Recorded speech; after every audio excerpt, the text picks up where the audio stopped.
a orar antes de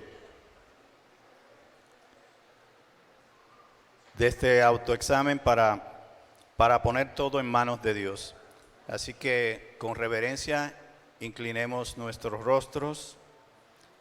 Padre Celestial, te damos gracias infinita por el privilegio que nos da de estar aquí, Señor, reunidos en tu nombre y de traer, Señor, este mensaje en el cual tú debes de ser exaltado, Señor.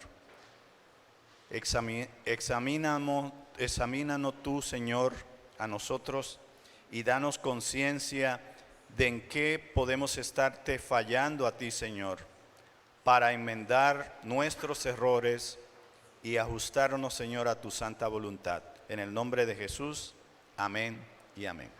Bueno, pueden tomar asiento, por favor.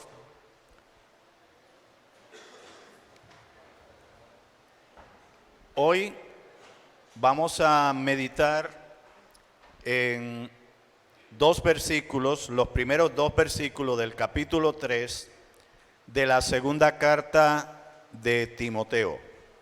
Segunda de Timoteo 3, versos 1 y 2. Y dice así: también debes saber esto, que en los postreros días vendrán tiempos peligrosos, porque habrá hombres amadores de sí mismos, avaros, vanagloriosos, soberbios, blasfemos, desobedientes a los padres, ingratos, impíos. Aquí nosotros vemos un largo catálogo de cosas que podrían servir como para un sermón solamente, pero tenemos el tiempo corto y solamente yo quiero detenerme en una sola palabra de todo ese catálogo que define lo que son los hombres de los últimos tiempos.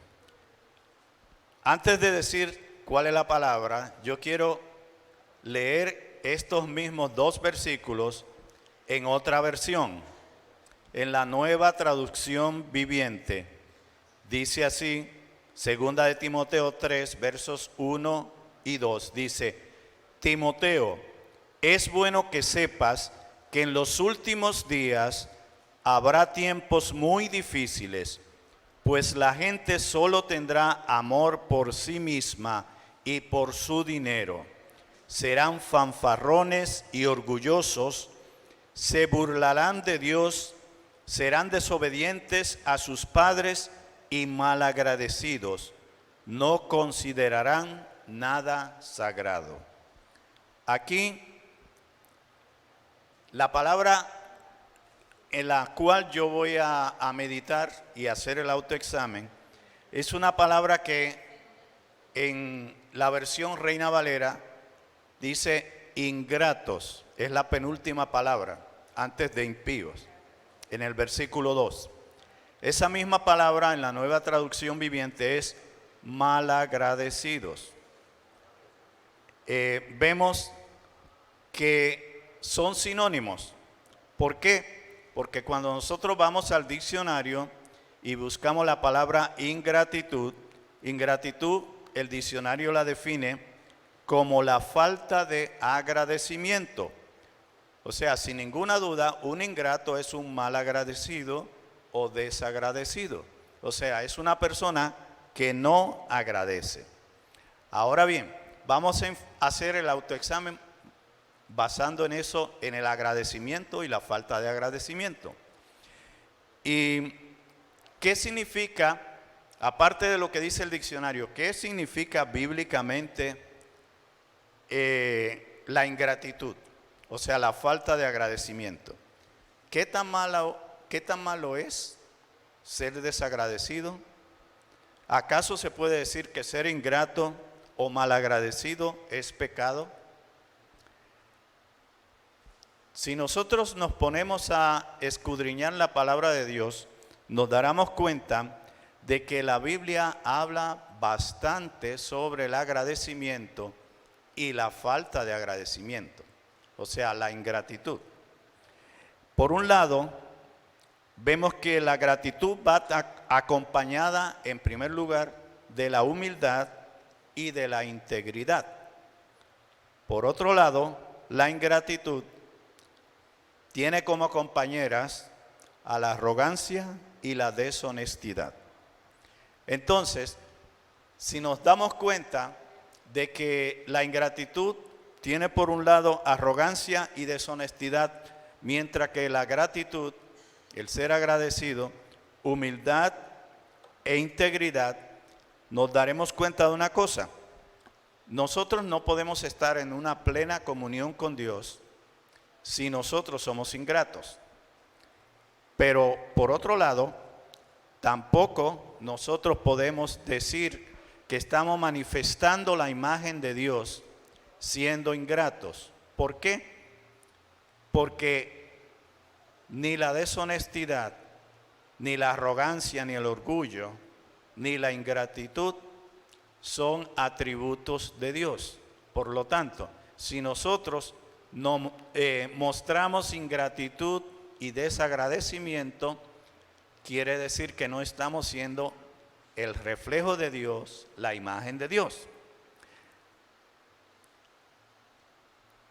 Nosotros a través de la palabra podemos ver que hay repetidos mandatos sobre el agradecimiento.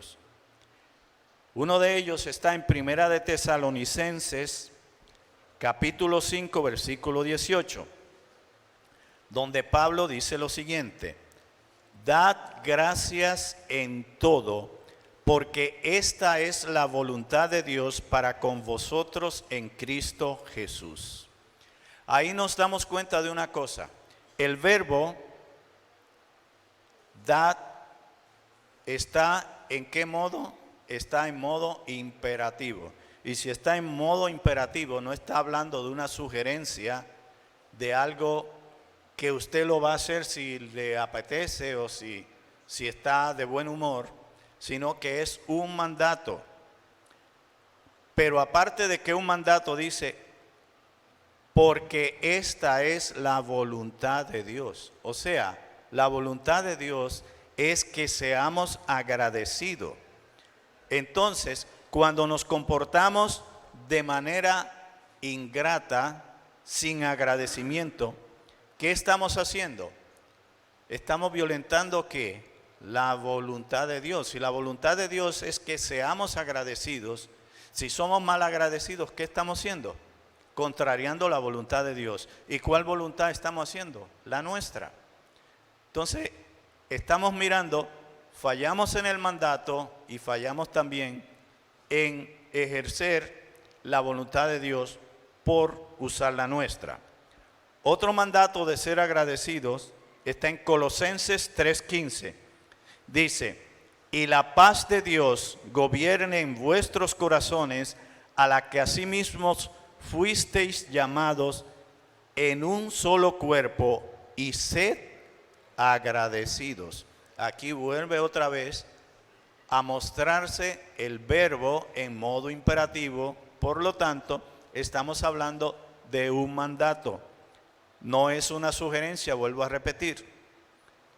Y en Salmos 100, verso 4, este es un versículo muy conocido, dice, entrad por sus puertas con acción de gracias, por sus atrios con alabanza, alabadle, bendecid su nombre.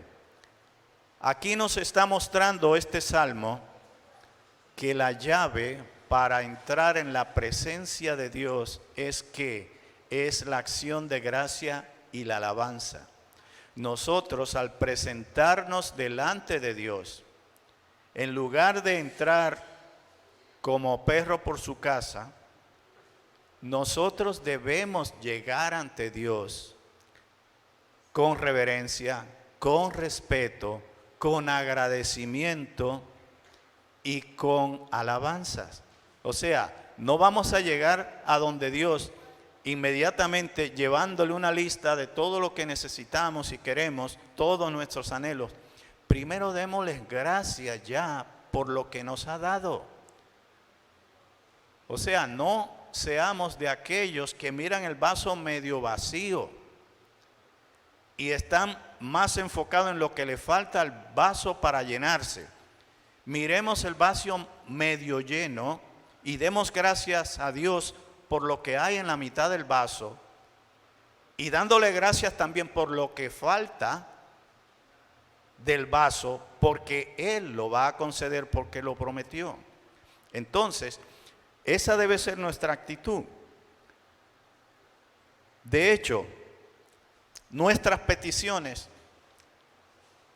lo que todavía no hemos recibido de Dios, deben de venir también con acción de gracias.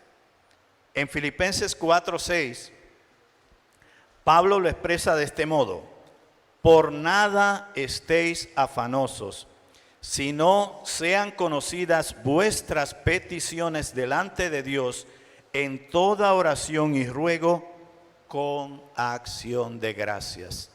O sea, nuestra oración debe ser una oración que, aunque le pidamos a Dios lo que nos hace falta, lo que necesitamos, sea económico, sea de salud, sea de relaciones, de lo que sea, démosle gracias a Dios. Seamos agradecidos con Dios.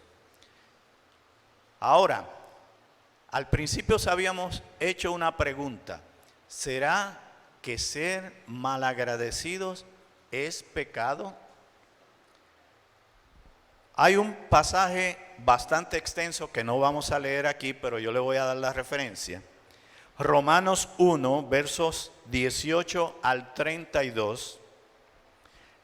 Ahí nosotros vamos a ver que el pecado de desagradecimiento tiene graves consecuencias.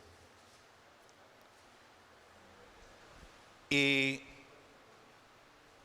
ese pecado de desagradecimiento viene junto con una serie de pecados, hay muchos ahí. Incluye la homosexualidad, la rebelión, la idolatría, etc. Hay muchos, pero vamos a enfocarnos en un solo versículo de ese pasaje, el versículo 21, que dice: pues habiendo conocido a Dios, no le glorificaron como a Dios, ni le dieron gracias, sino que se envanecieron en sus razonamientos y su necio corazón fue entenebrecido. Aquí nos damos cuenta que la ingratitud, la falta de agradecimiento, está en la misma caja, en el mismo bote en que están los otros pecados que llevan a esa mente entenebrecida. Por lo tanto, ¿qué es lo que sucede con una persona que no agradece? Pierde sensibilidad a la presencia de Dios. ¿Por qué? Porque da por sentado todo. Cree que se lo merece, que Dios está obligado a darle. Y básicamente nosotros sabemos que hay ciertas iglesias donde se predica un Dios diferente al Dios bíblico. ¿Por qué? Porque piensan que Dios está al servicio de nosotros y es un Dios bombero, un Dios banquero, un Dios que nos trae las relaciones, lo que sea, y no agradecemos. Damos por sentado que Dios está en la obligación de darnos las cosas, y no es así. Dios es, en su infinita misericordia, en la cual Él, con el gran amor que nos ha amado, nos da todo. Pero Él no está obligado a hacerlo. Por lo tanto, nosotros debemos demostrar esa gratitud hacia nuestro Dios. Entonces, ¿qué sucede también con el que no es agradecido? Nos sentimos satisfechos de nuestra propia supremacía y creemos que todo lo merecemos, que es la justa recompensa de nuestro propio esfuerzo. Y en cierto modo nosotros nos estamos volviendo unos diositos, nos estamos endiosando a nosotros mismos, nos estamos idolatrando a nosotros mismos. Entonces, mis hermanos, yo creo que es tiempo, el tiempo que estamos finalizando el año, Navidad, es bueno reflexionar en esto. ¿Estamos siendo nosotros suficientemente agradecidos con Dios por todo lo que hace por nosotros? ¿O estamos dentro del grupo de los ingratos como los demás? Es algo que debemos de tener en cuenta. El problema de no ser agradecidos con Dios no es la causa del mal, sino el resultado. O sea, nosotros creemos que eso es lo que nos hicimos el mal de ser mal agradecidos. No, es el resultado. ¿El resultado de qué? De un corazón endurecido, a tal punto que no vemos a Dios ya como la fuente de nuestros dones, y entonces ya nosotros no creemos, como dicen por ahí, la última Coca-Cola del desierto. Creemos que somos tan importantes, tan elevados, debemos de ocupar el lugar. Una de las razones por la que la Biblia se muestra tan firme contra la ingratitud y el desagradecimiento es que Dios sabe el resultado final de lo que sucede con la arrogancia. Cuando nosotros no reconocemos a Dios, sino que creemos que somos los que merecemos todos y no apreciamos los regalos, los dones que Dios nos dio, nosotros lo que estamos es siendo idólatras, siendo orgullosos. Preguntémonos si verdaderamente agradecemos a Dios por todo, o en cambio damos por sentado las bendiciones porque me la merezco.